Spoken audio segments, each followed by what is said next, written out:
The air hung heavy, almost suffocating in its intensity. It was thick with the smell of salt and decay, a scent that clung to everything.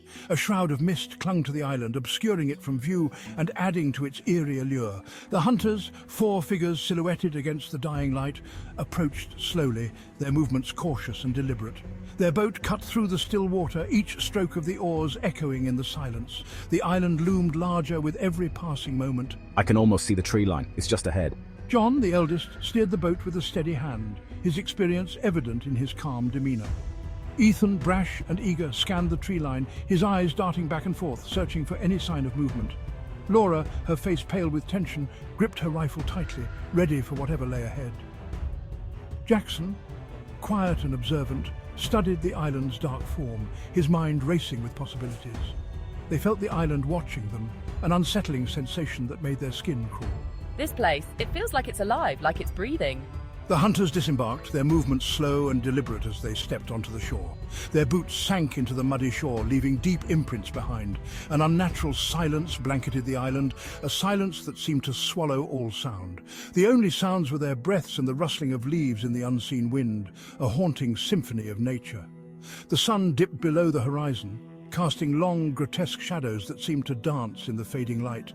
The darkness felt deeper here, almost tangible.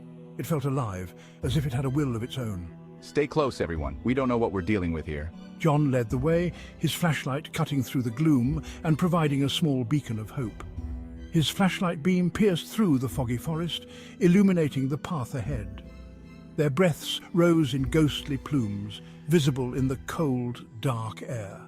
They ventured deeper into the island's embrace, each step taking them further from the safety of their boat. They were entering a place untouched by time, an ancient forest that had remained unchanged for centuries.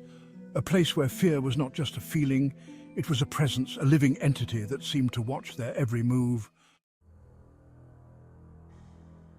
The forest floor was littered with the bones of small animals, their remains a grim testament to the unseen dangers lurking within. They crunched underfoot, each step echoing ominously. A shiver ran down Laura's spine. She hated the sound, a constant reminder of the forest's malevolence.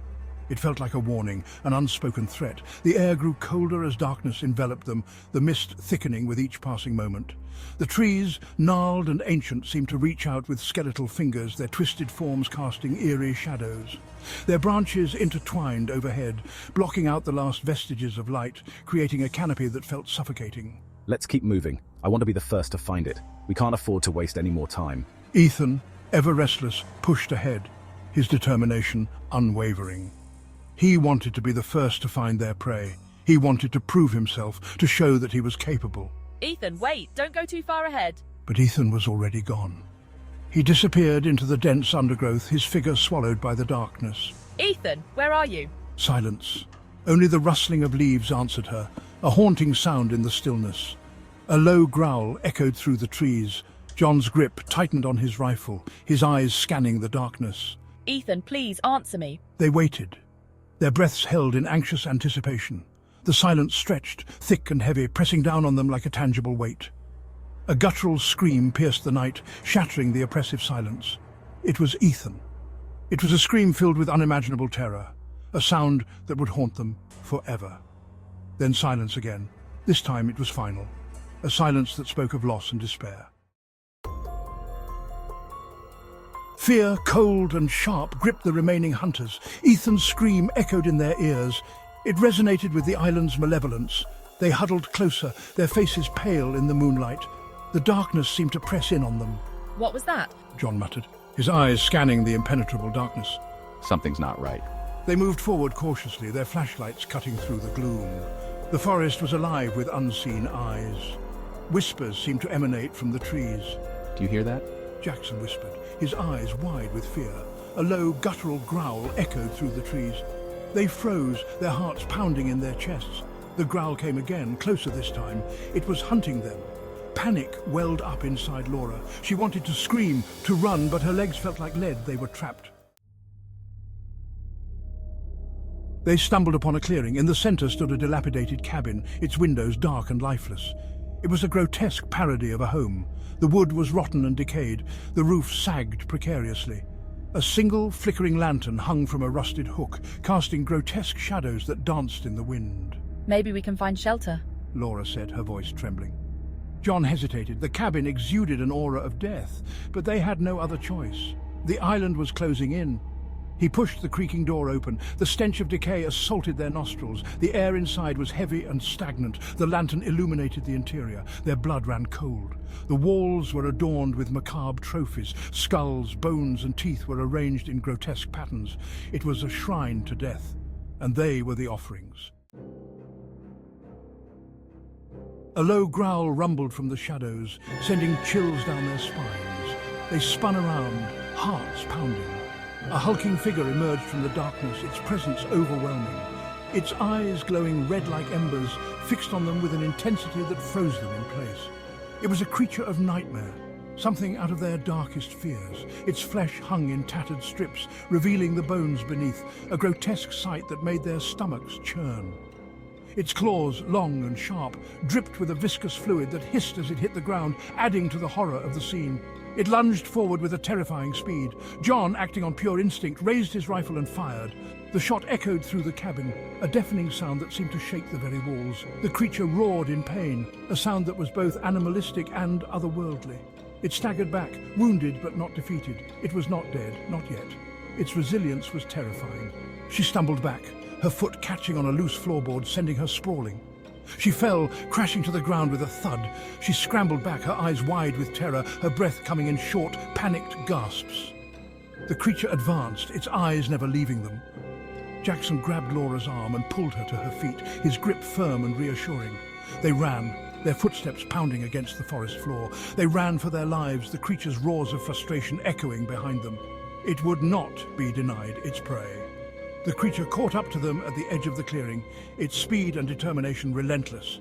It slammed into John with a force that sent him flying through the air, his body twisting in an unnatural arc.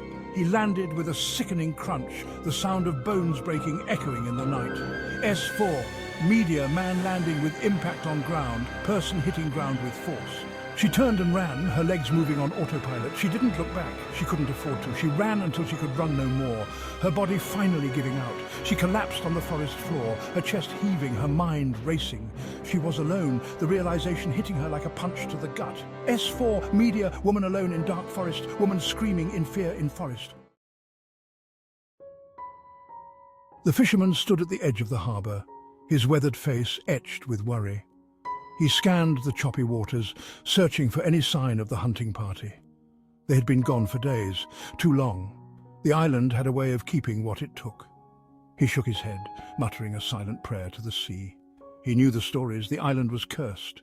It was said to be haunted by the spirits of those who had dared to trespass. He had warned them. They hadn't listened. They were city folk. They thought they knew better. But the island didn't care for their arrogance. It didn't care for their weapons. It took what it wanted, and it usually took it in the most brutal way imaginable. The fisherman turned away from the sea, a cold dread settling in his gut. He knew what awaited those foolish enough to venture onto the island's shores. He knew they were already lost. Years passed. The story of the hunters became another dark chapter in the island's bloody history.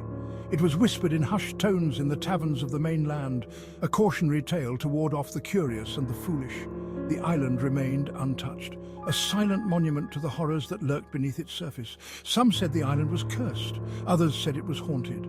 All agreed on one thing: it was a place to be avoided. The island had a way of worming its way into your dreams. It was always there, lurking in the shadows, waiting. The whispers on the wind, the rustling of leaves, the feeling of being watched. The island never forgot, and it never forgave. The fisherman's son, now a weathered man himself, stood at the helm of his boat. He guided it through the choppy waters, keeping a safe distance from the island's shores. He had never forgotten the day his father had returned from the harbour, his face ashen. He had never forgotten the stories. He had never forgotten the fear. He had heeded his father's warnings. He had stayed away. He knew better than to tempt fate. He knew better than to disturb the island's slumber. Some things were best left undisturbed. Some places were best left unexplored. The island was one of them. The island stood alone, shrouded in mist, bathed in an eerie silence. It was a place of shadows and whispers, of secrets best left buried. The trees swayed in the unseen wind, their branches reaching out like skeletal fingers. The waves crashed against the rocky shore, a constant reminder of the island's power. The island watched. It always watched. It was waiting for its next victims. It was waiting for the day when it could claim more souls for its own. The island was patient. It could afford to be. It had all the time in the world. The island remained a chilling testament to the darkness that resided in the human heart. It was a reminder that some places were best left undisturbed, that some secrets were best left buried. The island was a place of nightmares, a place where fear reigned supreme. It was a place where the hunters became the hunted, and where the only escape was death.